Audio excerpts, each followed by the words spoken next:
Inna Allah wa malaikatahu yusalluna 'alan nabi ya ayyuhalladzina amanu sallu 'alaihi ya ayyuhalladzina amanu sallu 'alaihi wa sallimu taslima. Dulu ada seorang mantan sahabat.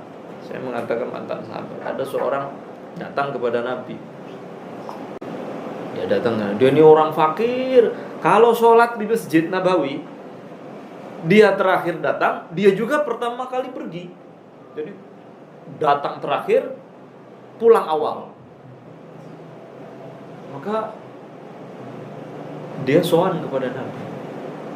Saya ini gak bisa lama-lama, karena pakaian yang saya pakai ini ditunggu oleh istri saya. Jadi pakaian dia dengan istri cuma satu. Maka supaya istri saya bisa sholat, saya buru-buru datang, supaya dia pakai. Saya segera pulang, supaya ini juga dipakai oleh istri saya untuk sholat. Maka saya pulang awal, datangnya terakhir, supaya nggak lama-lama buka aurat. Datangnya terakhir, dalam balik pakai istrinya. Karena itulah pakaian yang cukup untuk menutup aurat di kala sholat. Ya Rasulullah, doakanlah saya supaya saya ini gak miskin fakir seperti ini. Tapi ajaib, pesannya Nabi itu luar biasa. Sing sabar, suruh sabar. Karena mungkin itu yang terbaik untuk dia, tapi dia gak paham. Kalau Nabi sudah bilang begitu, sudahlah, udah sabar, berarti itu yang terbaik. Tapi dia gak paham itu. Enggak ya Rasulullah, saya minta didoakan agar saya ini berkecukupan, enggak begini-gini terus. Karena dia memaksa, Nabi doakan. Setelah didoakan, tiba-tiba dia dapat sedekah dari orang kambing. Kemudian kambingnya itu dirawat, kawin, kambingnya itu dari kambing terus berkembang, akhirnya tuh ribuan kambingnya. Sibuk dia ngurus kambing itu. Orang-orang tuh jadi pembicaraan. Orang-orang, bulan tuh kaya raya sekarang. Akhirnya lambat laun dia masih ke masjid.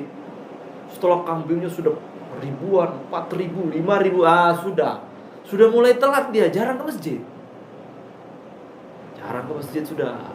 Benar kata Nabi, sing sabar dilawan. Setelah ribuan sudah kambingnya, ini hujan terakhir. Nabi mulai tanya, Fulan bin Fulan kemana itu? Gak tahu, dia sudah sibuk dengan kambingnya.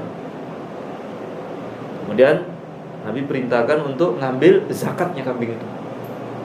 Akhirnya ambil zakat kambingnya. Malah marah-marah dia. Kalian ini sebenarnya mangkel sama saya. Kalian ngambil zakat saya itu karena kalian gak suka sama saya. Maka akhirnya, hei Fulan, ini kewajiban kamu sebagai orang beriman. Jangan kamu terpesona dengan apa yang Allah berikan kepada kamu sampai kamu lupa dan kewajiban kamu bayar zakat. Akhirnya ini utusan Nabi ini pulang turun ayat bahwasanya Allah tidak akan menerima zakat dia. Turun ayat, Allah tidak akan terima zakat dia. Akhirnya ketika Nabi wafat, tidak lama Nabi wafat, ganti Sayyidina Abu Bakar. Ketika zaman Sayyidina Abu Bakar, dia ini bawa zakat kambingnya. Dia setelah Nabi wafat, dia nangis. Setelah itu dia bawa zakatnya itu kepada Sayyidina Abu Bakar. Apa kata Sayyidina Abu Bakar? Maaf, zakat yang dulu tidak diterima oleh Nabi karena ayat turun mengenai kamu, saya juga gak bisa terima. Jadi gak pernah diterima zakatnya. Mau baik itu gak bisa sudah, ditolak. Jadi kadang keadaan kita itulah yang terbaik untuk kita. Jangan kayak, waduh ini kok begini terus. Nah, mungkin kalau Allah jadikan antum tidak seperti sekarang ini, tidak baik seperti sekarang ini. Nah, makanya pentingnya kita itu pasrah kepada Allah. Kalau berdoa itu sifatnya umum. Jangan sok-sok menentukan begitu. Karena kita ini tidak tahu apa yang terbaik buat kita. Inna Allah wa malaikatahu yusalluna 'alan nabi يا أيها الذين آمنوا صلوا عليه يا أيها الذين آمنوا صلوا عليه وسلموا تسليما